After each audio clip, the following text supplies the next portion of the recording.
یہ اللہ کے رسول کا حکم ہے۔ اب آپ اس کے خلاف کریں گے، وہ خلاف سنت۔ بظاہر کتنا بھی عمل آپ نے اچھا کیا، میں نے اسی سال پی ٹی وی میں بدعت کے حوالے سے میں نے مثال دی۔ وہ کہہ رہے تھے دیکھو عید کی رات کو، چاند رات کو، جسے لیلۃ الجائزہ کہتے ہیں، جاگ بھی لے تو کیا حرج ہے؟ میں نے کہا بات حرج کی نہیں ہے، اسی سے بدعت جنم لیتی ہے۔ بولے کیسے؟ عامر لیاقت صاحب نے کہا کیسے بدعت جنم لیتی؟ میں نے کہا اگر سعودی عرب میں ایک دودھ والے نے وہاں دکان کھولی ہے دودھ کی، پورا ٹب اس نے دودھ سے بھرا ہوا ہے، آپ کے سامنے وہ زمزم کی بالٹی، کراچی کا پانی یا وزیر آباد کا پانی یا آپ کے ہیل علاقے کا پانی نہیں، زمزم، وہ آپ کے سامنے بالٹی بھر کے آ کے اس ٹب میں ڈال دیتا ہے۔ اور زمزم کے لیے اللہ کے رسول نے فرمایا اگر کوئی شخص اپنے دل میں مراد رکھ کر اسے پیٹ بھر کے پی لے، اللہ تعالیٰ اس کی مراد کو پورا کر دیتا ہے۔ یہ طاقت ہے زمزم، اسے دم کرنے کی بھی ضرورت نہیں، مولوی سے پڑھوانے کی بھی ضرورت نہیں، بس یہ اللہ کی طرف سے سمجھو پڑھا پڑھایا ہے، ساری خاصیتیں اس کے اندر موجود ہیں۔ میں نے کہا وہ زمزم اگر دودھ میں ڈالتا ہے، آپ اسے بے ایمان کہیں گے یا کہیں گے سبحان اللہ اس نے تو زمزم ملایا؟ بولے ہم تو بے ایمان کہیں گے اس لیے کہ اس نے ملاوٹ کی، مگر ملاوٹ تو اچھی چیز کی ہے نا، بری چیز کی تو نہیں کی، اچھی چیز کی ہے۔ یہی بات بدعت کے اندر ہے۔ دیکھیے میں دوسری مثال آپ کو سمجھاؤں۔ فرض کیا یہ بلیک بورڈ ہے، اس پر میں نے درمیان میں ایسے ایک لکھا، ایک،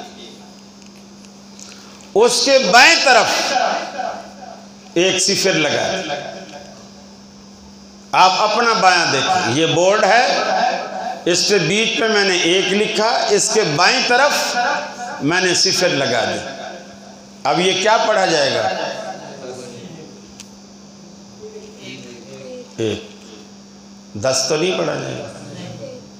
پھر بائیں طرف میں نے دوسری صفر لگا دی، پھر بھی ایک، تیسری صفر لگا دی، پھر بھی ایک۔ اب میں نے بائیں طرف کی تینوں صفریں مٹا دی، دائیں طرف ایک صفر لگا دی، 10۔ اب پھر ایک صفر لگا دی دائیں طرف، 100۔ پھر ایک صفر تیسری لگا دی دائیں طرف، 1000۔ یہ سنت اور بدعت کا فرق ہے۔ بدعت بائیں طرف کی صفر ہے، سنت دائیں طرف کی صفر ہے۔ سنت میں اتنا چھوٹا سا عمل بھی آپ کریں گے، وہ آپ کی ویلیو کو، آپ کے عمل کی قیمت کو بڑھا دے گا۔ بائیں طرف بھی آپ نے اتنی ہی صفریں لگائی ہیں، لیکن اس کی ویلیو ایک ہی رہی۔ بدعت جتنی بھی ہے یہ بائیں طرف کی صفر ہے، کوئی ویلیو نہیں۔ فرمایا هل ننبئکم بالاخسرین اعمالا، اے اللہ کے رسول انہیں بتائیے کیا میں تمہیں تمہارے اعمال کے خسارے اور گھاٹے کی بات نہ بتلا دوں؟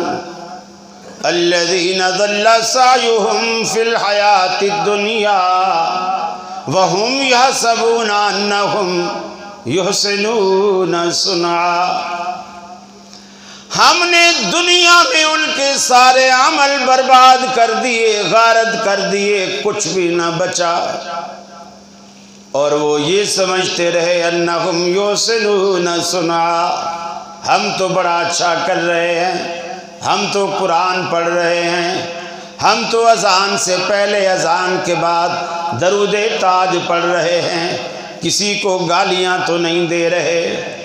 فرمایا سارے کے سارے عمل غارت ہو جاتے ہیں، وہ اپنے تئیں یہ سمجھتے رہتے ہیں کہ ہم تو اچھا کر رہے ہیں۔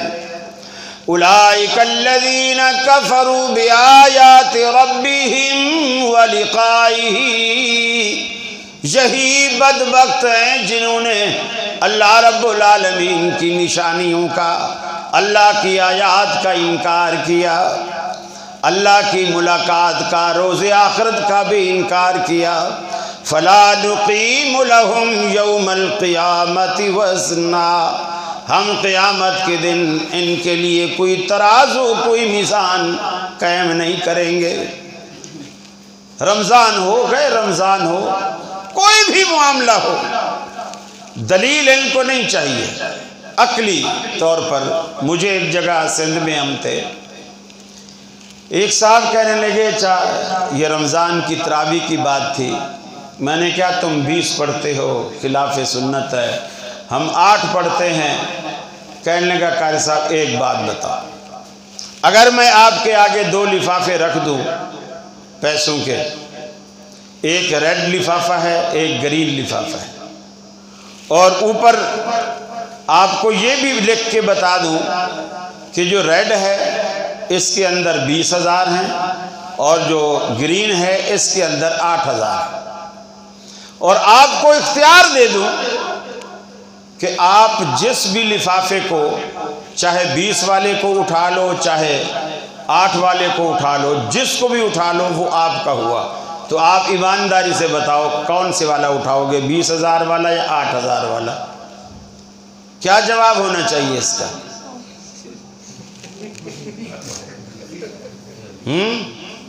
کیا جواب ہونا چاہیے؟ شاباش، ماشاءاللہ، بالکل میں نے یہی کہا، میں نے کہا میں 20 والا اٹھاؤں۔ کہنے لگا کہ پیسوں کی بات آئی تو 20 پہ ہاتھ ڈالا، اور نماز کی بات آئی تو 8 سے اوپر بڑھتے ہوئے موت آتی ہے۔ میں نے کہا یہی سوال میں آپ سے کرتا ہوں، اور جو چیز ایک تم نے مجھ سے چھپائی ہے میں آپ کو وہ بھی بتا دیتا ہوں، پھر تو بتا تو کون سا اٹھائے گا؟ بولے کون سی بات میں نے چھپائی؟ میں نے کہا یہی دونوں لفافے میں آپ کے آگے رکھ دیتا ہوں، لال والا بھی ہرے والا بھی۔ لال والے میں 20,000 ہیں، ہرے والے میں 8,000 ہیں، اور میں آپ کو بتا دیتا ہوں لال والا 20,000 والا ہے، ہرے والا 8,000 والا ہے، اور آپ کو اختیار دیتا ہوں جس کو آپ چاہیں وہ آپ کا ہو گیا ایک لفافہ۔ لیکن جو بات آپ نے مجھے نہیں بتلائی میں آپ کو وہ بھی بتلا دیتا ہوں کہ جو 20,000 والا ہے یہ نقلی ہے، جو 8,000 والا ہے وہ اصلی نوٹ ہے۔ اب آپ کون سا اٹھا گئے؟ پھر تو میں 8 والا اٹھاؤں گا، پھر تو میں 8 والا اٹھاؤں گا۔ میں نے کیا بات قلت اور کثرت کی نہیں ہے، کھوٹے اور کھرے کی ہے۔ بات یہ نہیں ہے کہ 20 زیادہ ہیں 8 کم ہیں، یا 8 زیادہ ہیں 20 کم ہیں، بات ہے کھوٹے اور کھرے کی، کہ اس میں صحیح کیا ہے۔ آمنہ کے لال نے کتنی پڑھی؟ ان سارے فتنوں کا ایک ہی تدارک ہے، وہ ہے اللہ کا قرآن، اللہ کے نبی کی حدیث۔ اس سے دلیل لی جائے، پوچھا جائے۔ دار قطنی کی روایت ہے، سنن دارمی کی روایت ہے، حضرت انس رضی اللہ تعالی عنہ صحابی رسول ہیں، ایک تابعی شخص آتا ہے، حضرت انس سے کہتا ہے انس وضو کا کیا طریقہ ہے؟ تھوڑا سا پانی منگوا لیجیے، کہ وضو کا کیا طریقہ ہے؟ حضرت انس رضی اللہ تعالیٰ عنہ اسے کہتے ہیں تیرا سوال غلط ہے۔ وہ کہتے ہیں میرا سوال کیسے غلط ہے؟ مجھے وضو کا طریقہ نہیں آتا، اور میں نے پوچھا وضو کا کیا طریقہ ہے؟ میں وضو کا طریقہ پوچھنا چاہتا ہوں۔ تو اس نے کہا حضرت انس نے کہ نہیں تیرا سوال غلط ہے، پہلے اپنا سوال ٹھیک کر۔ اس نے کہا بھائی مجھے تو جیسے سوال آتا تھا میں نے کر دیا، اگر آپ سمجھتے ہو میرا سوال غلط ہے تو آپ پہلے میرے سوال کو درست کر دیں پھر اس کا جواب دے دیں۔ حضرت انس رضی اللہ تعالیٰ عنہ نے کہا تیرے سوال میں غلطی یہ ہے کہ تو انس سے پوچھتا ہے کہ وضو کا کیا طریقہ ہے۔ انس جو وضو کر کے بتائے گا تو ساری دنیا کو آگے یہی بتاتا پھرے گا کہ میں نے انس سے پوچھا تھا وضو کا کیا طریقہ ہے تو انہوں نے کہا تھا وضو کا یہ طریقہ ہے۔ ساری دنیا کو تو میری طرف اس طریقے کو منسوب کر کے بتاتا رہے گا، جبکہ انس کا طریقہ دین نہیں ہے۔ انس کا طریقہ دین نہیں ہے۔ تو یہ پوچھ اے انس تو صحابی ہے، میں صحابی نہیں ہوں، تو نے اللہ کے رسول کو دیکھا ہے،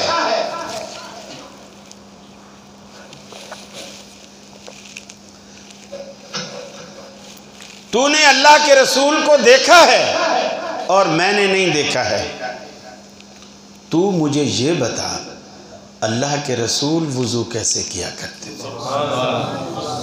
صحیح سوال یہ ہے کہ یہ بتا اللہ کے رسول وضو کیسے کیا کرتے تھے، پھر تو دنیا کو بتائے گا میں نے انس سے اللہ کے رسول کے وضو کا طریقہ پوچھا تھا تو انہوں نے رسول اللہ کا یہ طریقہ بتایا تھا، اس لیے کہ اللہ کے رسول صلی اللہ علیہ وسلم کا طریقہ دین ہے، میرا طریقہ دین نہیں ہے۔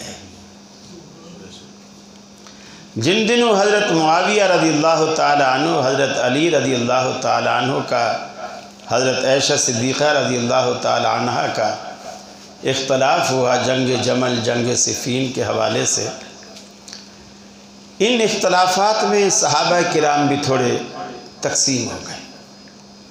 جو حضرت علی کی طرف تھے وہ علوی کہلانے لگے، اور جو حضرت معاویہ کی طرف سے تھے وہ عثمانی کہلانے لگے، چونکہ مسئلے کی جو نزاع کا باعث وہ حضرت عثمان کا قصاص تھا، وہ عثمانی کہلانے لگے۔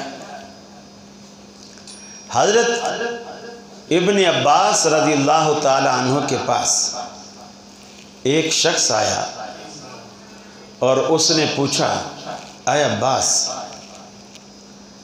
انت علی ملت علی او علی ملت عثمان، کہ تو علی کے طریقے پر ہے یا عثمان کے طریقے پر ہے۔ دونوں اللہ کے رسول کے صحابی ہیں، دونوں برگزیدہ ہیں اور دونوں داماد ہیں، دونوں داماد ہیں، اور سوال بڑا عجیب کیا۔ اب وہ حضرت علی کو چھوڑے، حضرت عثمان کو چھوڑے، کس کو چھوڑے؟ اور حضرت ابن عباس معمولی شخص نہیں ہے۔ جس دن پیدا ہوتے ہیں رسول اللہ صلی اللہ علیہ وسلم کی گود میں انہیں لایا گیا، آپ نے دعا فرمائی، اپنے منہ میں تھوڑی کھجور چبا کر نرم اور ملائم لعاب کے ساتھ ملا کر ان کے تالو پر لگا دی اور فرمایا اللہم علمہ القرآن وفقہہ فی الدین، اے اللہ اس کو قرآن کا علم اور دین کی سمجھ عطا کر دے۔ اور یہ قرآن مجید کے بڑے زبردست مفسر اللہ رب العالمین نے نبی کی دعا کے نتیجے میں انہیں بنایا۔ تو یہ ابن عباس سے وہ شخص پوچھتا ہے اختلاف کے زمانے میں آپ علی کے طریقے پر ہیں یا عثمان کے طریقے پر ہیں؟ حضرت ابن عباس کہتے ہیں لست علی ملت علی، لست علی ملت علی او علی ملت عثمان، بل انا علی ملت رسول اللہ صلی اللہ علیہ وسلم۔ اے پوچھنے والے، نہ میں علی کے طریقے پہ ہوں نہ میں عثمان کے طریقے پہ ہوں، میں تو رسول اللہ کے طریقے پہ ہوں۔ میں تو رسول اللہ کے طریقے میں۔ اہل حدیث کی یہی ایک دعوت ہے، اور یہ وہ دعوت ہے جو آپ کو انشاءاللہ ہر فتنے سے نجات دلائے گی، ہر فتنے سے۔ ایسے ایسے فتنے اللہ کے رسول نے فرمایا رونما ہوں گے۔ فرمایا سب سے پہلے جو سب سے بڑا فتنہ رونما ہوگا القتل۔ دنیا میں قتل و غارت گری کا بازار گرم ہوگا، دنیا قتل ہوتی جائے گی۔ قاتل کو بھی یہ پتہ اور علم نہیں ہوگا کہ میں اس بیچارے کو کیوں مار رہا ہوں، مرنے والے کو بھی پتہ نہ ہوگا مجھ غریب کو کیوں مارا جا رہا ہے۔ قتل کا فتنہ دنیا میں اتنا پھیلے گا، ہر طرف مارا ماری۔ ارے آج بھی آپ خبریں سنتے ہیں، بیٹے نے بھائی کو بھی مارا، باپ کو بھی مارا، بھابھی کو بھی مارا، صرف جائیداد کے چکر میں۔ آج رشتہ داریوں کے خون ہوتے ہیں۔ پہلے دنیا کہا کرتی تھی میاں خون کے خونی رشتے ہوتے ہیں، رشتے خون کے ہوا کرتے تھے، لیکن آج رشتوں کا خون ہوتا ہے۔ اللہ کے رسول نے فرمایا القتل، سب سے پہلا فتنہ جو رونما ہوگا قتل و غارت گری کا فتنہ ہوگا۔ پھر ایک دور آئے گا، ایک زمانہ آئے گا، فرمایا پہلا دور برقرار رہے گا، پہلا فتنہ ختم نہیں ہوگا، دوسرا فتنہ اس میں شامل ہو جائے گا، القتل والمال۔ قتل بھی ہوگا، قتل کے ساتھ ساتھ مال کا فتنہ پیدا ہوگا، چھینا جھپٹی ہوگی، ڈاکے ہوں گے، چوریاں ہوں گی، لوگ دوسرے کے مال پہ قبضہ کریں گے، اس کو کوئی گناہ نہ سمجھے گا۔ ایک زمیندار جس کی زمین دوسرے زمیندار کی زمین کے ساتھ ہے، جب بھی ٹریکٹر چلاتا ہے، بیج کی جو حد بندی ہوتی ہے، جو بیج کی منڈیر ہوتی ہے، اسے توڑ کر فٹ 2 فٹ آگے کر دیتا ہے تاکہ اس کی زمین کا حصہ میرے پاس آ جائے۔ اللہ کے رسول نے فرمایا قیامت کا دن ہوگا، اللہ کی عدالت میں یہ زمین کا ٹکڑا قبضہ کرنے والا اللہ کی عدالت میں کھڑا ہوگا۔ اللہ رب العالمین اس زمین کے 7 طبق اوپر سے لے کر نیچے تک 7 طبق کاٹ کر رب العالمین اس کے گلے میں ڈال دے گا۔ اسی زمین کے لیے تو بے ایمانیاں کرتا تھا، اسی دولت کے لیے تو سب کچھ کرتا تھا، آج اس کی پرواہ نہیں کرتا۔ فرمایا القتل والمال، ایک عرصے تک یہ دونوں فتنے چلتے رہیں گے، دونوں فتنے چلتے رہیں گے۔ پھر فتنوں کا تیسرا دور آئے گا، یہ پہلے دونوں فتنے بھی برقرار رہیں گے۔ فرمایا القتل والمال والفروج، قتل بھی رہے گا باقی، مال کا فتنہ بھی رہے گا باقی، اور عصمت دری کا فتنہ بھی اس میں شامل ہو جائے گا۔ عصمت دری کا فتنہ، عزتیں لوٹنے کا فتنہ۔ آج یہ فتنہ اتنا بڑا ہو گیا کہ آج نکاح کرنا مشکل بنا دیا گیا، زنا کرنا آسان بنا دیا گیا۔ آپ کے نکاح پر آج لاکھوں کا خرچ آتا ہے، زنا پر 1000-2000 خرچ ہوتے ہیں۔ زنا آسان ہے، نکاح مشکل ہے۔ ہمارے ایسے ایسے حکمران آ گئے جن سے اخبار والے پوچھتے ہیں جی آپ نے ابھی تک شادی کیوں نہیں کی؟ فرماتے ہیں جس کو روزانہ تازہ دودھ مل جاتا ہو اس کو بھینس پالنے کی کیا ضرورت ہے۔ جب ہمارے حکمران ایسے ہوں باقی رعایا کا کیا حال ہے؟ اللہ کے نبی نے 1400 سال پہلے پیشین گوئیاں کی ہیں. آپ کی سچائی دیکھو، ایک حرف بحرف وہ پیشین گوئیاں سچی ثابت ہیں. یہ سارے فتنے ہیں. میرے بھائی سچ بولنا سیکھیے، حق بولنا سیکھیے، حق کا ساتھ دیجیے. اللہ کے رسول نے فرمایا جب فتنوں کا دور ہوگا نا، اس دور میں جو شخص کھڑا ہوگا کسی جگہ وہ بھاگنے والے سے بہتر ہوگا. جو شخص بھاگ رہا ہے اس سے جو کھڑا ہوا شخص ہے وہ بہتر ہوگا، اور جو کھڑا ہوا ہے اس سے وہ بہتر ہوگا جو بیٹھا ہوا ہے، اور جو بیٹھا ہوا ہے اس سے وہ بہتر ہوگا جو لیٹا ہوا ہے. آپ نے فرمایا فتنوں کے دور میں اپنے گھروں کے دروازے اندر سے بند کر لو.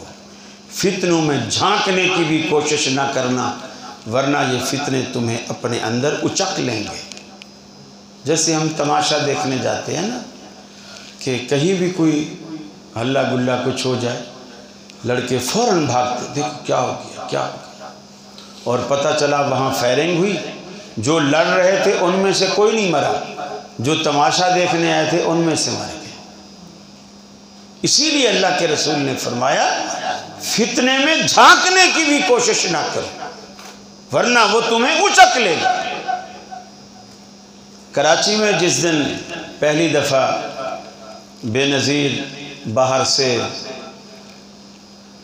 جلا وطنی کی سزا کاٹنے کے بعد آئی تھی، اور اس کا استقبال کراچی ایئرپورٹ پر کیا گیا تھا، اور پھر قافلے کی شکل میں اسے لایا گیا تھا، تو کارساز ایئرپورٹ کے روڈ پر ایک اسٹاپ ہے، کارساز اس کا نام ہے، شارع فیصل پر. جب ان کی گاڑی وہاں تک پہنچی، جسے اس وقت بہت بڑا ایک ڈکیٹ تھا سندھ کا عبد الرحمن، وہ اسے چلا رہا تھا گاڑی کو. اس وقت وہاں بم دھماکہ ہوا، اس نے گاڑی بھگائی، کتنے آدمی کچل دیا اس نے. یہ تو خبریں نہیں آتی نا، کتنے آدمی کچل دیے، اس لیے کہ اس وقت وی وی آئی پی کو بچانا مقصود تھا، باقی بھلے ساری دنیا مر جائے. بھگا کے لے گیا، بلاول ہاؤس گاڑی کو لے گیا. لیکن جو لوگ صرف دیکھنے گئے تھے، کچھ گاڑی کے نیچے کچلے گئے، کچھ بم دھماکے میں مارے گئے. فتنے جب بھی جہاں روپ نما ہوتے ہیں، اللہ کے حبیب نے فرمایا فتنوں کے زمانے میں اپنے گھر سے بھی بلا ضرورت نہ نکلو، گھر میں بیٹھ جاؤ.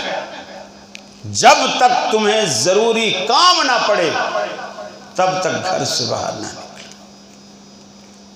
اتنی پیاری پیاری باتیں اللہ کے حبیب نے ہمیں بتلائیں، لیکن ہمیں آپ کی بات پہ یقین ہی نہیں آتا. اگر ڈاکٹر آج ہمیں کہہ دینا کہ قاری صاحب آپ کو شوگر ہے، بالکل آخری سٹیج پہ ہے، آپ کے لیے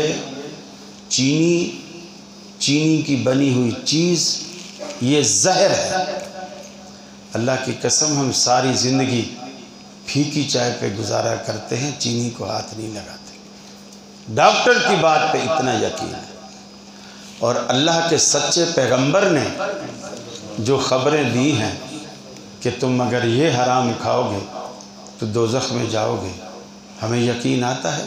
نہیں یقین آتا. حالانکہ اللہ کے رسول کی باتیں اللہ کی قسم اتنی سچی تھی کہ آپ کے دور میں آپ کے دشمن جو کافر تھے وہ بھی یقین کرتے تھے. دور جاہلیت میں نبی کریم صلی اللہ علیہ وسلم نے نبوت سے پہلے نکاح کر رکھے تھے اپنی 2 بیٹیوں کے، ابو لہب کے 2 بیٹوں کے ساتھ، چونکہ اس وقت شرعی احکام نازل نہیں ہوئے تھے. آپ نے جب نبوت کا اعلان بھی کیا اور دشمنیاں بڑھی، ابو لہب نے اپنے بیٹوں سے کہا جاؤ محمد صلی اللہ علیہ وسلم کی بیٹیوں کو ان کے سامنے کھڑے ہو کر مجلس میں، جب وہ صحابہ کی مجلس میں بیٹھے ہوں ان کے سامنے کھڑے ہو کر طلاق دو۔ مقصد یہ تھا اس کا کہ یہ جو طلاق کا لفظ ہے نا، عزت دار لوگوں کے لیے یہ تیر اور تلوار سے بھی زیادہ وار کرتا ہے۔ کسی کی آپ بھی بیٹیوں والے ہو، کسی کی بیٹی کے ساتھ کبھی یہ ظلم نہ کرنا۔ وہ آئے دونوں بیٹے، کہا کہ ہم آپ کی بیٹیوں کو طلاق دیتے چلے۔ اللہ کے رسول نے کہا ٹھہرو۔ آپ نے فرمایا اللہم سلط علیہ قلب من کلابک، اے اللہ جنگلی کتوں میں سے کوئی کتا ان پر مسلط کر دے۔ واپس چلے گئے۔ ابو لہب نے پوچھا دے آئے طلاق؟ جی دے آئے۔ کہا انہوں نے کیا کہا؟ انہوں نے بتا دیا، انہوں نے کہا اللہم سلط علیہ قلب من کلابک۔ ابو لہب کانپنے لگا۔ اس نے کہا اللہ کی قسم میں نے آج تک ایسا نہیں دیکھا کہ اس نے اپنے منہ سے کچھ نکالا ہو اور عرش والے نے اسے پورا نہ کیا۔ اسے بیٹے کی فکر پڑ گئی۔ ایک جنگلی سفر تھا، جنگل کے اندر رات پڑ گئی، اس میں ایک کھلا میدان نظر آیا، وہاں پڑاؤ ڈالا۔ ابو لہب کو وہ رسول اللہ کی جو دعا تھی نا وہ یاد آ گئی۔ ان کا بیٹا بھی اس سفر میں شامل ہے۔ بیٹے کو بیچ میں سلایا، باہر دائرہ لگوایا، اور سارے جو لشکر والے تھے وہ بیٹے کے ارد گرد سو گئے۔ بیٹا بیچ میں سویا ہوا ہے، وہ خود بھی کہیں سو گیا۔ رات کا وقت ہے، اللہ رب العالمین کی رسول کی جو دعا تھی اس کی قبولیت کا آج دن تھا۔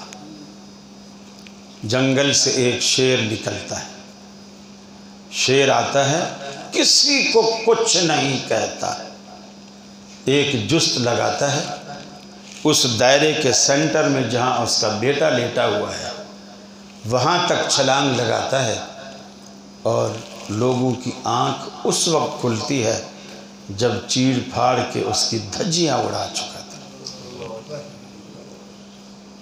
اللہ کے رسول کی جو باتیں ہیں نا، یقین مانی اگر ہم اتنا بھی یقین کر لیں جتنا ڈاکٹر کی بات پہ یقین ہے تو بھی ہماری نجات ہو جائے گی، یا جتنا ایک بچہ اپنے باپ پر یقین کرتا ہے۔ آپ نہیں دیکھتے گلی میں آپ کا بچہ کھیل رہا ہو نا، اس کو کوئی بھی مارے، اس کی کوئی چیز چھینے، اسے ایک ہی دھمکی دیتا ہے، ابو کو بلا لوں گا، ابو کو بتا دوں گا۔ بھلے سارے شہر میں اس کا ابا سب سے کمزور ترین ہو، ہڈیاں نکلی ہوئی ہوں، لیکن دنیا کو دھمکی یہی دے دے گا میں ابو کو بتا دوں۔ آپ ایسا بھروسہ کبھی اپنے رب پہ بھی کر کے دیکھیں، رب پہ بھی یہ بھروسہ کر کے دیکھیں، پھر دیکھیں اللہ رب العالمین کیسے آپ کے کام آتا ہے۔ یہ فتنے کیا، دجال جیسا فتنہ بھی آ جائے نا، اللہ رب العالمین جب آپ کے، دیکھو دجال کے فتنے کے لیے بھی جو میں حدیث سنا رہا تھا، جو آپ نے فرمایا القتل والمال والفروج، قتل، مال اور عصمت دری کے فتنے آئیں گے۔ صحابہ رونے لگے، دھاڑے مار مار کے رونے لگے۔ آپ نے فرمایا ابھی تو اس سے بڑا فتنہ ہے، اس سے بڑا فتنہ۔ آپ نے فرمایا ہوا الدجال، وہ دجال کا فتنہ ہے۔ آپ کے نانا کو دادا کو اٹھا دے گا، جو کئی سال پہلے فوت ہو گئے سب کو اٹھا دے گا، پھر کہے گا دیکھو رب کا یہی کام ہوتا ہے نا، مردوں کو جلاتا ہے، زندوں کو مار دیتا ہے، میں تمہارے اتنے 100 سال پہلے کے مرے ہوئے دادا کو میں اٹھا رہا ہوں۔ اب یہ جتنے قبر پرست لوگ ہیں سارے اس کے قدموں میں گر جائیں گے، کیونکہ ان کے عقیدے ہی ایسے۔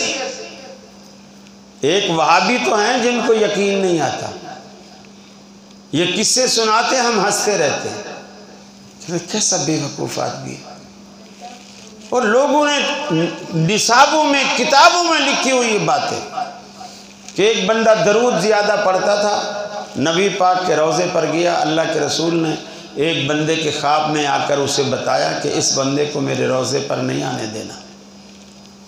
آخر وہ اس کی شکل بھی دکھائی، لوگوں نے اس کو پکڑ لیا، اس کو پوچھا بھی تو کیا گناہ کرتا ہے کہ اللہ کے رسول نے خواب میں آ کر کہا کہ اس کو روضے پہ نہیں آنے دینا؟ اس نے کہا میں تو کوئی گناہ نہیں کرتا، میں تو سارا دن رات تک جب تک میری آنکھ نہیں لگتی میں درود ہی پڑھتا رہتا ہوں۔ تو اللہ کے رسول نے کیوں کہا؟ پھر اس کو جب پکڑا گیا تو دوسرے دن خواب میں اسی شخص کو پھر اللہ کے رسول دکھے، شکریہ ادا کیا۔ اللہ کے رسول سے اس نے پوچھا یا رسول اللہ وہ تو کہتا ہے میں تو درود کثرت سے پڑھتا ہوں، تو آپ نے کیوں اس کو روزے پہ آنے سے کیوں روکا ہے؟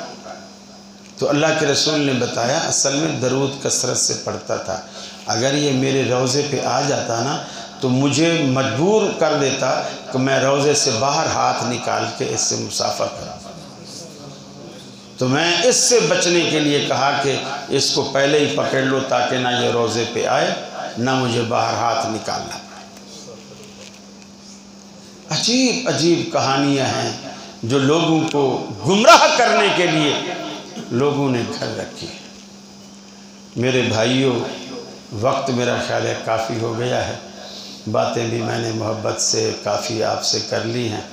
اگر کوئی بات سمجھ نہ آئی ہو تو آپ مجھ سے سوال کی شکل میں پوچھ سکتے ہیں، باقی باتیں تو بہت ساری ابھی باقی ہیں جو اس عنوان کے حوالے سے، چونکہ موضوع بڑا تھا پھر ہم نے واپس سفر بھی کرنا ہے۔ اللہ تعالیٰ آپ کی محبت، آپ کی یہ تشریف آوری، آپ کا بیٹھنا اپنی جناب میں قبول و مقبول فرمائے۔ اور میں نے جو ٹائم تھوڑا سا اس لیے بھی لے لیا کہ میں نے پہلے پوچھا کہ مہمانوں کے لیے کوئی چاول شاول بنائے ہیں کہ نہیں، تو انہوں نے بتایا ہم بنائے ہیں، تو میں پھر اس لیے بھی تسلی سے بیٹھ گیا کہ میرے لیے نہ صحیح تو چاولوں کے لیے تو آپ بیٹھ ہی جائیں گے نا۔ تو اس لیے کہ ایک دفعہ ایسا بھی ہوا، ایک مولوی صاحب بس میں آ کر کے بیٹھے اور برابر سیٹ میں ایک خاتون بھی آ کے بیٹھی، اس کے ساتھ ایک بچہ تھا، تو اس نے ٹفن میں کچھ پکا کے لائی ہوئی تھی، تو کچھ دیر کے بعد اس نے ٹفن کا ڈھکنا کھولا تو ساری بس کے اندر دیسی گھی کی اور سوجی کے حلوے کی خوشبو پھیل گئی۔ اب مولوی صاحب تو بیچارہ پریشان ہو گیا، چونکہ حلوے میں تو کسی زمانے میں ہم قصے سنتے تھے نا کہ فلاں جگہ ایک پری ہے، اس پر ایک دیو عاشق ہے، اور اس دیو کی جو جان ہے وہ فلاں جنگل میں ایک پنجرہ ہے، اس پنجرے میں ایک طوطا ہے، اس طوطے میں اس دیو کی جان ہے۔ تو حلوے میں مولوی کی جان ہوتی ہے، یہ ہوتا ہے۔ تو اس نے اپنے بچے سے کہا بیٹا تیرے لیے دیسی گھی میں بھون کے لائی ہوں، کھا لے۔ تو بچوں کی جیسے عادت ہوتی ہے نہیں اماں میں نہیں کھاتا، بس نہیں کھاتا۔ اس نے پھر سفر لمبا تھا، 10-15 منٹ بعد پھر یہی کہا، بچے نے کہا نہیں میں نہیں کھاتا۔ تو ماں نے اسے دھمکی دی، اسے کہا دیکھ اگر نہیں کھائے گا نا تو یہ جو برابر میں مولوی صاحب بیٹھے ہیں نا میں ان کو دے دوں گی۔ اچھا یہ آواز مولوی صاحب کو بھی جا رہی تھی، تو وہ بھی دل میں کرے اللہ کرے بچہ مانے ہی نہ۔ تو آگے جب گئے تو ماں نے تیسری دفعہ جب بچے سے پوچھا اور بچے نے کہا میں نہیں کھاتا، اس نے کہا مولوی کو دوں؟ پھر اس نے کہا دے دے۔ یہ کہہ کر وہ ڈبہ پھر پرس میں رکھنے لگی۔ تو اب مولوی صاحب نے کہا بہن جی جو بھی فیصلہ کرنا ہے جلدی سے کر لو، تمہارے حلوے کے چکر میں اپنے گھر سے بھی 2 سٹاپ آگے آ گیا۔ تو جب مولوی 2 سٹاپ آگے جا سکتا ہے تو 10-15 منٹ تو آپ بھی مجھے دے ہی سکتے ہیں۔ اللہ تعالیٰ جی نہیں، وہ سوال جواب میں لے لو۔ جو آغاز میں شعر پڑھے وہ دوبارہ پڑھے، آغاز میں شعر پڑھے سوال جواب میں مشکل تو ہے۔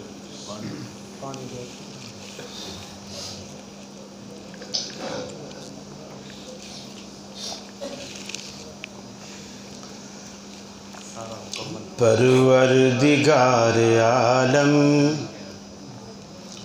سن لے دعا ہماری، پروردگار عالم سن لے دعا ہماری، دنیا میں آج رکھ لے شرم و حیا ہماری، پروردگار عالم سن لے دعا ہماری، اسلام کا سپاہی یا رب ہمیں بنا دے، اسلام کا سپاہی یا رب ہمیں بنا دے، کر لے قبول یا رب یہ التجا ہماری، پروردگار عالم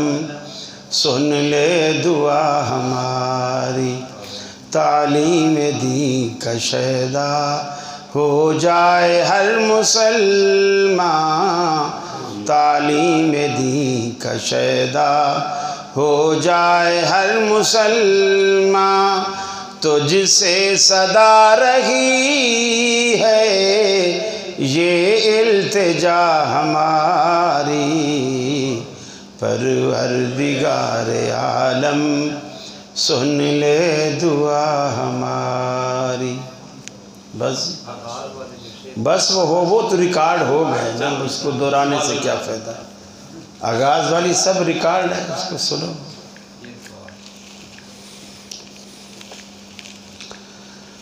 جو آدمی مسجد میں اعلان کر کے لوگوں کو دربار پہ جانے کی دعوت دے، یا جو لوگ درباروں پہ مرادیں پوری کروانے کے لیے جائیں، ان کو مشرک کہنا درست ہے یا نہیں؟ کہنے سے کیا ہوتا ہے، وہ تو ہیں ہی مشرک، آپ کہیں یا نہ کہیں اس سے کیا فرق پڑتا ہے؟ مشرک امام کے پیچھے نماز جنازہ ادا کرنا چاہیے یا نہیں؟ ظاہر بات ہے مشرک امام اسی کا جنازہ پڑھائے گا جو مرا ہوا مشرک ہوگا۔ اہل توحید کبھی بھی فوت ہو اس کے ورثاء مشرک کو جنازہ نہیں پڑھانے دیں گے، سیدھی سادی بات، اور مشرک کا جنازہ ہوتا ہی نہیں، چاہے وہ آپ کی مسجد میں بھی لا کر آپ کے امام سے بھی کیوں نہ پڑھے، کیونکہ جب مشرک شرک پہ جو مر جاتا ہے اس کے حق میں بخشش کی دعا اللہ قبول نہیں کرتا۔ ما کان للنبی والذین آمنوا ان یستغفروا للمشرکین ولو کانوا اولی قربا، فرمایا کسی نبی کو اجازت نہیں، کسی مومن کو اجازت نہیں کہ وہ مشرک کے لیے بخشش کی دعا کریں اگرچہ وہ ان کا کتنا ہی قریبی کیوں نہ ہو، اور جنازہ بخشش کی دعا ہے جو کہ مشرک کے لیے نہیں ہو سکتی۔ فرض نماز کے بعد جو اذکار ہیں وہ ضروری ہیں یا اجتماعی دعا ضروری ہے؟ اذکار مسنون ہیں، دعا ضرورت ہے۔ جو نماز کے بعد اذکار پڑھے جاتے ہیں وہ تو جو عام طور پہ جو مسنون ہیں وہ اللہ اکبر، استغفر اللہ، اس کے بعد اللہم انت السلام منک السلام، یہ جو آپ کے بورڈوں پر بھی لکھے ہوتے ہیں یہ آپ پڑھتے ہیں۔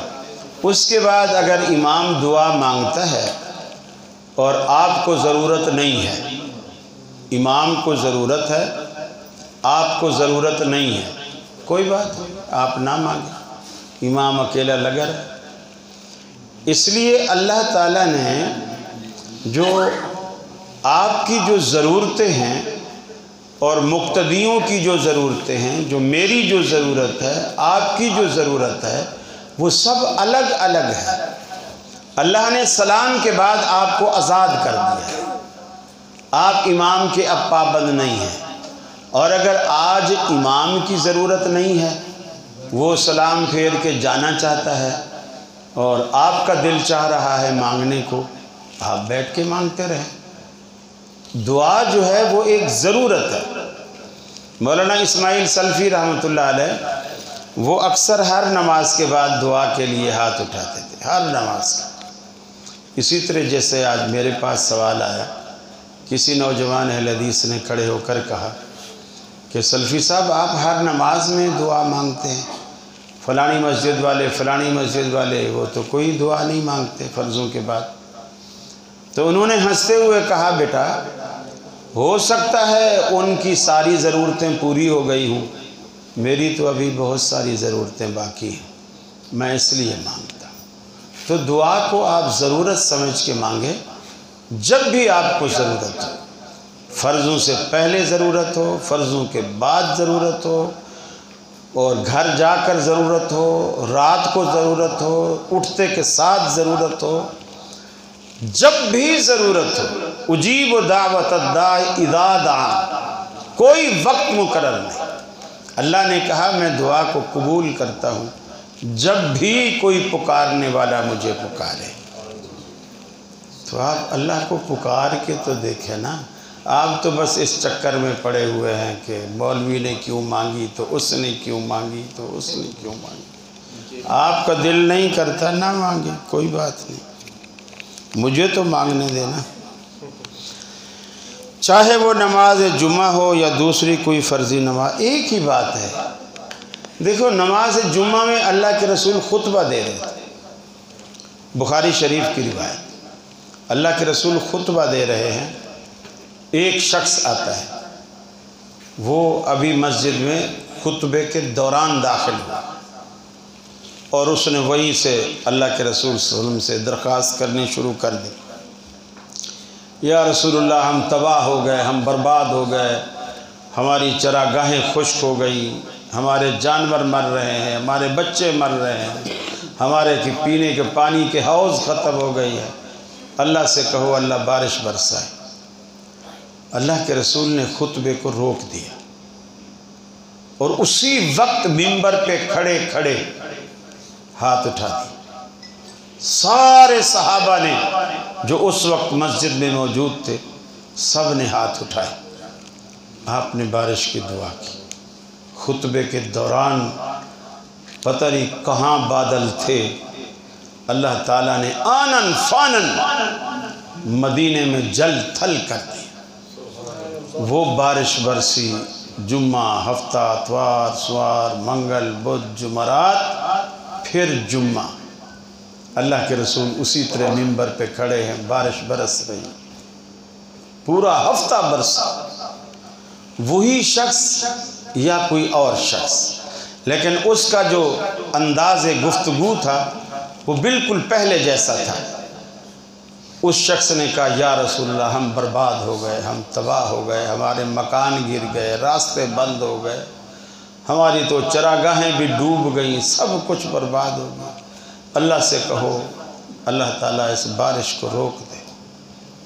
نبی کریم صلی اللہ علیہ وسلم نے خطبہ روکا، دعا کے لیے ہاتھ اٹھائے، سارے صحابہ نے ہاتھ اٹھائے، آپ نے کہا اللہ ہماری ضرورت پوری ہو گئی ہے، ان بادلوں کو وہاں لے جا جہاں اس کی ضرورت ہے، مدینہ تو سیراب ہو چکا ہے۔ اللہ تعالیٰ نے بارش روک دی۔ تو یہ اجتماعی دعا تھی، اجتماعی دعا تھی۔ اب اہل حدیث کیا بولے گا، مصلی پہ تو نہیں تھی نا، یہ تو منبر پہ تھی نا۔ عجیب ذہن دیا ہے اللہ نے ان لوگوں کو، یہ مسلح پہ نہیں تھی۔ اب پوچھو ریل گاڑی پہ نماز ہو سکتی ہے؟ بولیں گے ہاں۔ کیا دلیل ہے؟ اللہ کے نبی کے زمانے میں ریل گاڑی تھی ہی نہیں، آپ نے تو خچر پہ پڑھی تھی، ریل گاڑی پہ تو نہیں پڑھی۔ دین میں ایک وسعت ہے۔ اب ہم یہ دیکھیں گے اس دور میں اونٹ تھا سواری کے طور پر، خچر تھا سواری کے طور پر، آج تو اس سے بہتر سواریاں ہیں۔ جب اونٹ اور خچر پر ہو سکتی ہے تو ریل گاڑی پر، ہوائی جہاز میں اس سے کہیں بدرجہ اولا ہو سکتی ہے۔ سعودی ایئر لائن میں باقاعدہ جو ان کے جہاز ہیں ان کے اندر بیچ میں کئی سیٹوں کی جگہ ختم کر کے انہوں نے اس میں نماز کی جگہ بنائی، جہاز کے اندر گرین کلر کے پردے لگائے ہوئے ہیں اور وہ نماز کی آپس میں باتیں نہیں کرو۔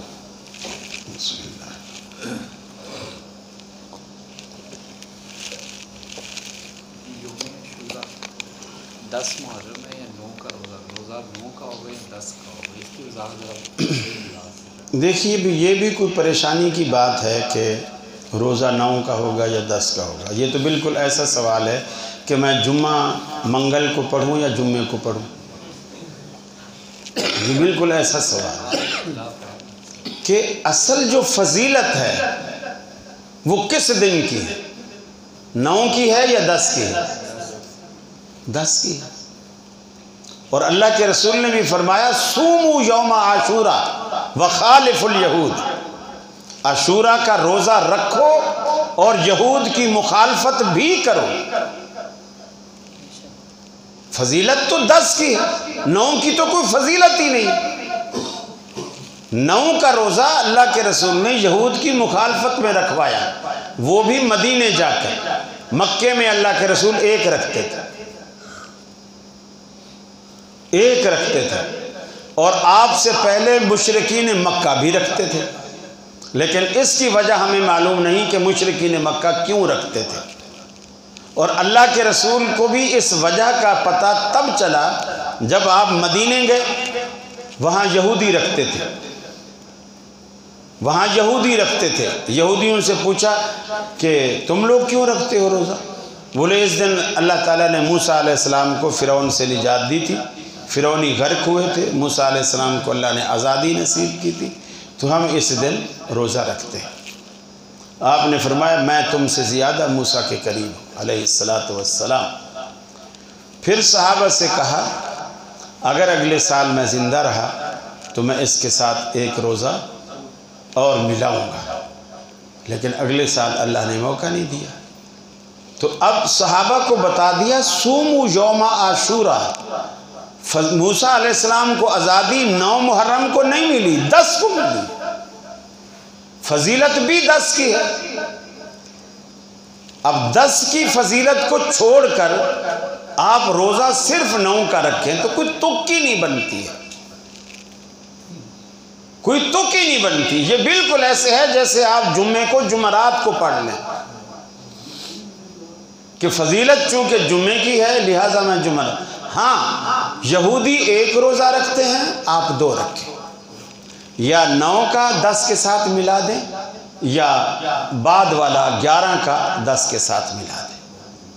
اور اگر پورے 10 دن رکھیں تو بھی کوئی حرج نہیں، پہلی محرم سے 10 محرم تک کا پورے 10 دن رکھیں تو بھی کوئی حرج نہیں، لیکن فضیلت 10 محرم کی، نہ 9 کی کوئی فضیلت ہے نہ 11 کی کوئی فضیلت ہے، وہ یہودیوں کی مخالفت میں اس کے ساتھ جوڑا گیا ہے۔ واللہ اعلم بالصواب۔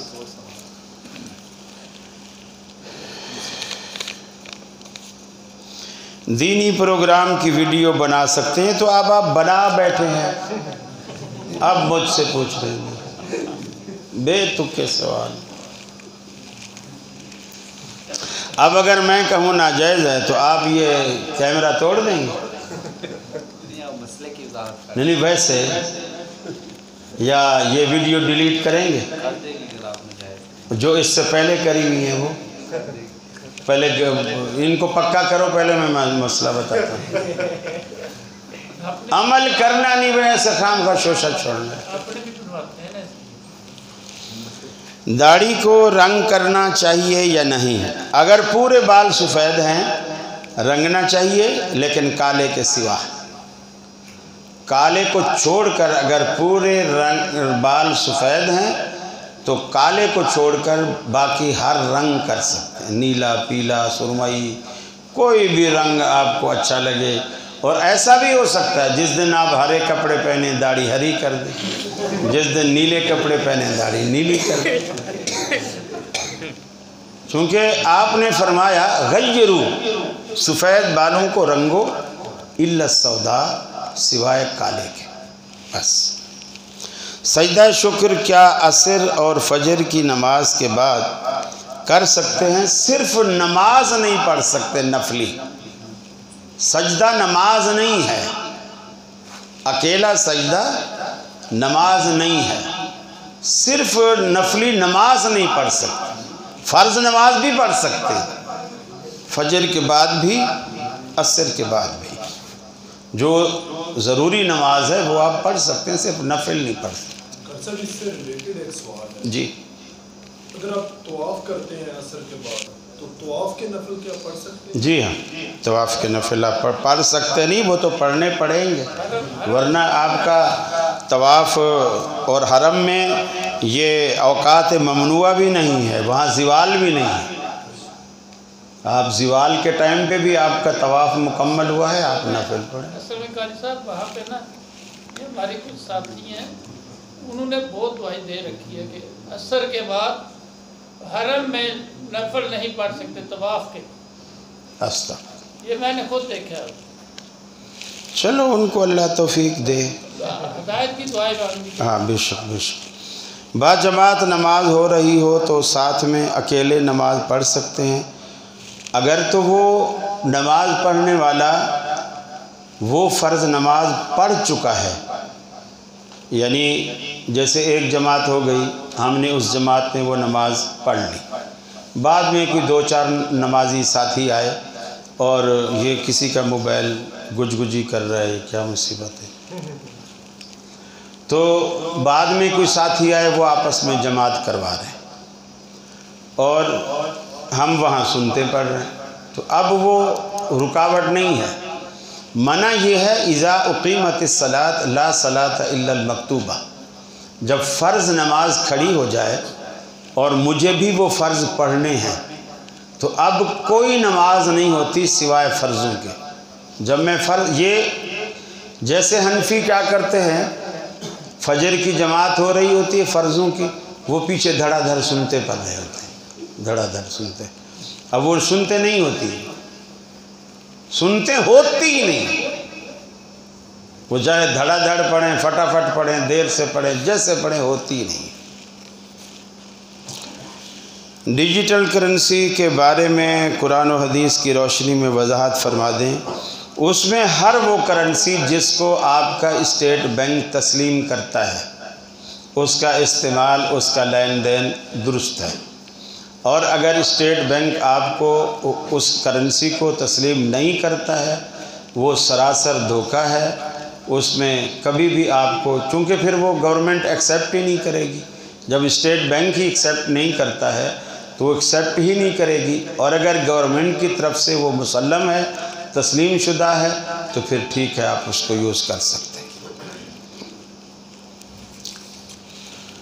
نصیب کیسے بنتے ہیں؟ نصیب نصیبوں والوں کے بنتے ہیں، کیا خیال ہے؟ ایسا ہے کہ نہیں؟ اپنا نام نصیب شاہ رکھ لیں، انشاءاللہ نصیب بن جائیں۔ پہلی بات یہ ہے، ایک نصیب کہتے ہیں کسی کا حصہ، کسی کی قسمت۔ اللہ نے ہماری تقدیر میں جو لکھا ہے وہ ہمارا نصیب ہے، لیکن ہمیں نہیں بتایا کہ تمہاری تقدیر میں نے کیا لکھا ہے، اللہ نے ہمیں نہیں بتلایا، لیکن یہ کہا ان اللہ لا یضیع اجر المحسنین، کوئی بھی کسی پر احسان کرے، کوئی نیکی کرے، کوئی کوشش کرے، اللہ تعالیٰ کسی کی کوشش کو، کسی کی نیکی کو، کسی کے احسان کو ضائع نہیں کرتا۔ تو آپ اس امید پر آپ اپنی کوشش جاری رکھیں۔ دکان کھول کے بیٹھنا آپ کا کام ہے، گاہک بھیجنا اس کا کام ہے۔ آپ کی کوشش یہی تھی کہ آپ ٹائم پر گھر سے نکلے، ٹائم پر آپ نے دروازہ کھولا، صفائی کی، دکان پہ آپ بیٹھ گئے، فارغ تھے آپ قرآن پڑھنے بیٹھ گئے، تلاوت کرنے بیٹھ گئے۔ آپ نہ آواز لگائیں جو گلی سے گزرے، ہاں حاجی صاحب آؤ، کیا چاہیے کیا چاہیے، ہمارے پاس ساری ورائٹیاں ہیں۔ آپ کو کچھ کہنے کی ضرورت نہیں ہے، گاہک بھیجنا اس کا کام۔ اگر بندہ امریکہ میں بھی بیٹھا ہے نا اور اس کی جیب کا پیسہ اللہ نے آپ کے نصیب میں لکھا ہے، وہ چاہے نیٹ کے تھرو چاہے کسی ذریعے سے، وہ جیب کا پیسہ آپ کے گلے میں آئے گا ہی آئے گا۔ فرمایا کہ جو چیز آپ کے نصیب میں نہیں ہے وہ بھلے آپ کے نصیب میں ہے، وہ آپ کو مل جائے گی، وَلَوْ كَانَ تَحْتَ جَبَلَيْنِ، اگرچہ وہ 2 پہاڑوں کے نیچے ہی کیوں نہ دبی ہو۔ جو آپ کے نصیب میں ہے وہ آپ کو ضرور ملے گی، اور جو آپ کے نصیب میں نہیں ہے وہ آپ کو نہیں ملے گی۔ وَلَوْ كَانَ بِشَفَتَيْنِ، اگرچہ وہ آپ کے دونوں ہونٹوں کے درمیان بھی کیوں نہ آ چکی ہو، وہ اندر نہیں جا سکے گی، یا تو آپ مر جائیں گے یا وہ چیز چھینی جائے گی۔ تو آپ کا کام ہے صرف کوشش کرنا اور اللہ کی ذات پہ توکل رکھنا۔ توکل کا یہ مطلب ہے کہ خنجر تیز رکھ اپنا، پھر انجام اس کی تیزی کا مقدر کے حوالے کر، بس یہی نصیب ہے۔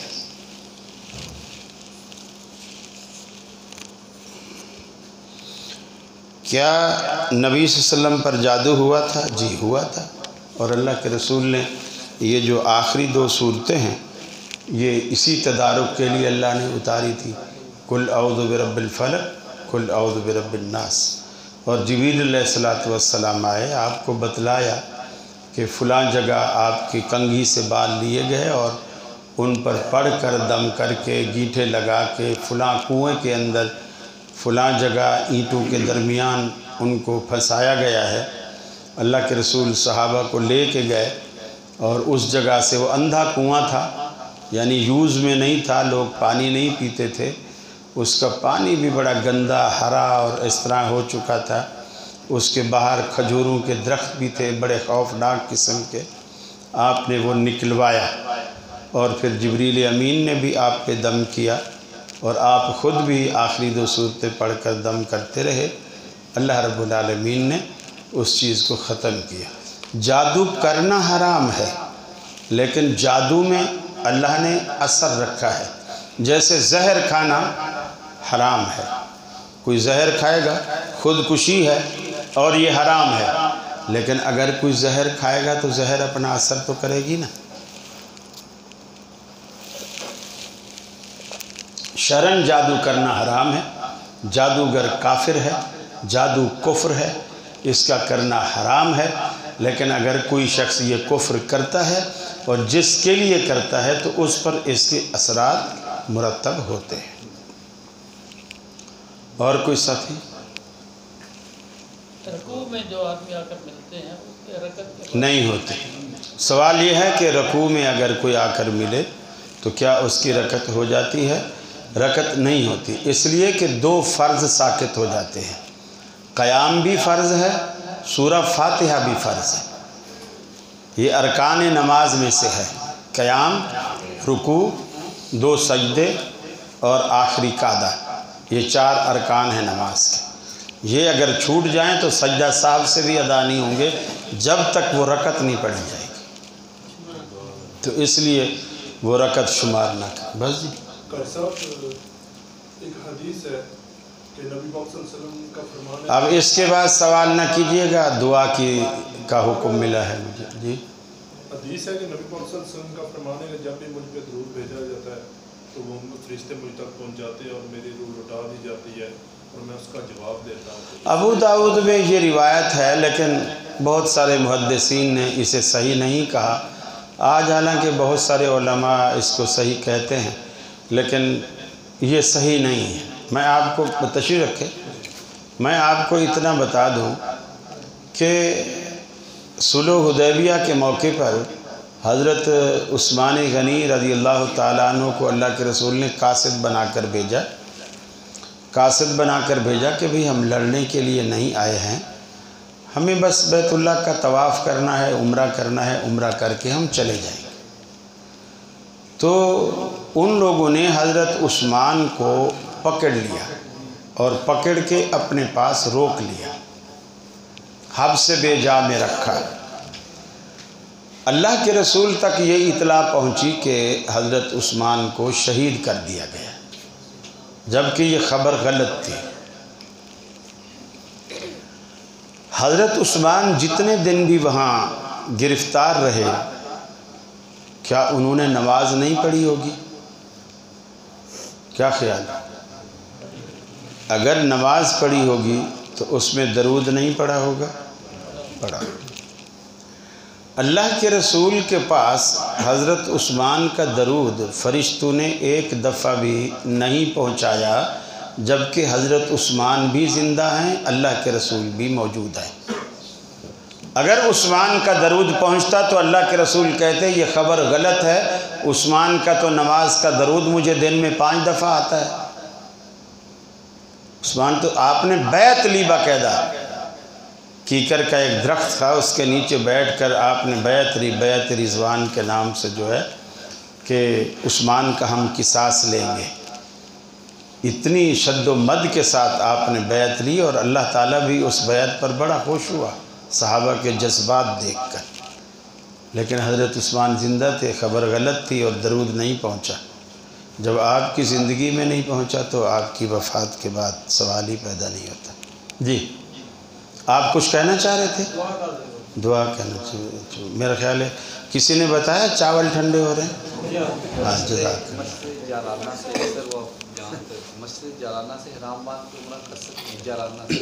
اگر وہ جو طائف سے جو آتی ہے، وہ طائف سے سائڈ سے آتی ہے، اندر ہے تو پھر اصل میں لوگ کیا کرتے ہیں کہ جب ایک دفعہ جاتے ہیں نا عمرہ کر کے تو دوبارہ مسجد عائشہ یا جرانہ سے جا کے احرام، اگر کسی مرد کو حیض آتا ہے نا، وہ مسجد عائشہ سے جا کے احرام باندھے، سیدھی سادی بات، ٹھیک ہے۔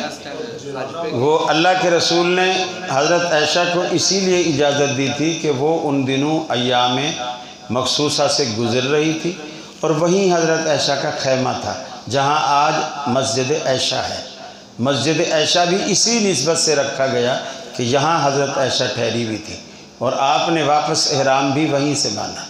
تو اگر آج بھی کسی خاتون کے ساتھ اس طرح کا کوئی مسئلہ پیش آ جاتا ہے، ٹھیک ہے، وہ خاتون احرام باندھ دے وہیں سے، لیکن وہیں سے بھی کیا، میں تو کہتا ہوں جس ہوٹل میں جس جگہ ٹھہری ہوئی ہے وہیں رکی رہے، سارے کام کرے جو حاجی کرتا ہے، سوائے طواف کے بیت اللہ کے اور نماز کے۔ جب پاک صاف ہو جائے وہیں اپنی رہائش سے احرام باندھے اور جا کر کے طواف کر لے، چونکہ اس وقت حضرت عائشہ کی وہاں رہائش تھی، جہاں اب مسجد عائشہ ہے، حضرت عائشہ کی وہاں رہائش تھی، وہاں آپ نے خیمہ لگایا ہوا تھا۔ آپ نے پھر حضرت عائشہ کو ان کے بھائی عبد الرحمن بن ابی بکر کے ساتھ بھیجا کہ جاؤ اپنے بھائی کے ساتھ جا کر کے جو تمہاری چیزیں باقی ہیں وہ پوری کر کے آ۔ ہاں وہ ٹھیک ہے، تو میں یہی تو کہہ رہا ہوں، طائف والی تو یہ کہہ رہے ہیں نہیں، مکہ والی ہے، اگر مکہ میں ہے تو نہیں ہے، اگر مکہ میں ہے تو نہیں ہے۔ بس یہ ایک مسئلہ سمجھ لو نا کہ جو بھی میقات پہ جا کر احرام باندھے گا وہ احرام درست ہے، عمرہ درست ہے، اور جو ایسے سر میں حل چلائے ہوئے ہوتے ہیں، ایک عمرہ کر کے آئے ادھر سے کٹوا دیا، دوسرا عمرہ کر کے آئے ادھر سے، تیسرا، اسی طرح پتہ نہیں کیا کیا ڈیزائن بنائے ہوئے ہیں، کوئی عمرے نہیں۔ سارے ٹبر دے کر کے چاول ٹھنڈے ہو رہے ہیں اللہ کے بندے۔ اب اگر چاول ٹھنڈے بھی ہو جائیں تو میرا کوئی قصور نہیں۔ جی جب آدمی مسجد میں آتا ہے، یہ جو تحیت المسجد کے نوافل لازمی تو نہیں ہے، اگر پڑھے گا تو ثواب ملے گا۔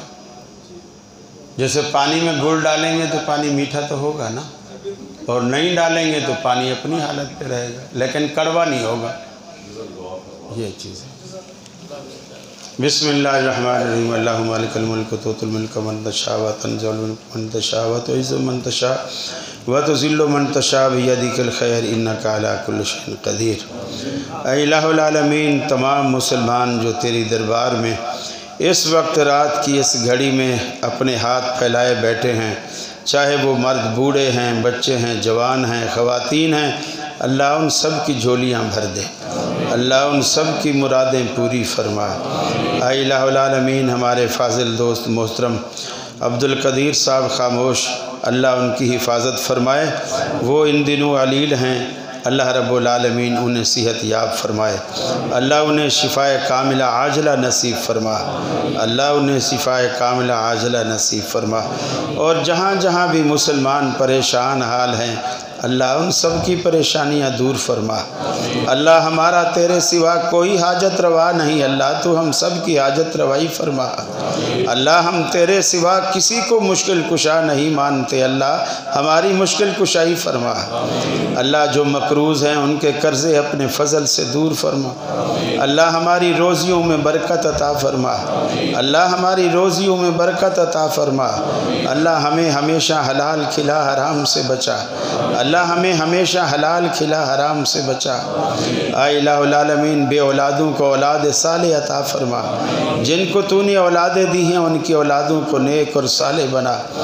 ربنا آتنا فی الدنیا حسنہ وفی الآخرۃ حسنہ وقنا عذاب النار۔ اے الہ العالمین، ہمارے بڑے بزرگ جو فوت ہو گئے اللہ ان کو کروٹ کروٹ جنت نصیب فرما، ان کے گناہوں کو معاف فرما، ان کی قبروں کو وسعت عطا فرما، انہیں عذاب قبر اور عذاب جہنم سے بچا۔ اللہ ہمیں بھی جب تک دنیا میں رکھے اسلام اور ایمان پہ قائم رکھ، مرتے وقت کلمہ نصیب فرما، خاتمہ ایمان پہ فرما، اپنے نبی کے دست مبارک سے آب کوثر نصیب فرما، اپنے نبی کی شفاعت نصیب فرما، آمین الہ الحق آمین۔ اللہ عالم اسلام میں جہاں جہاں مسلمانوں پر ظلم ہو رہا ہے اللہ ان کی نصرت و تائید فرما، اللہ ظالموں کے ہاتھ کاٹ ڈال، اللہ تو ان کا وکیل اور کارساز بن جا۔ اے الہ العالمین، عالم اسلام کو دنیا اور آخرت میں عزت نصیب فرما، آمین الہ الحق آمین۔ صلی اللہ تعالی علی خیر خلقی محمد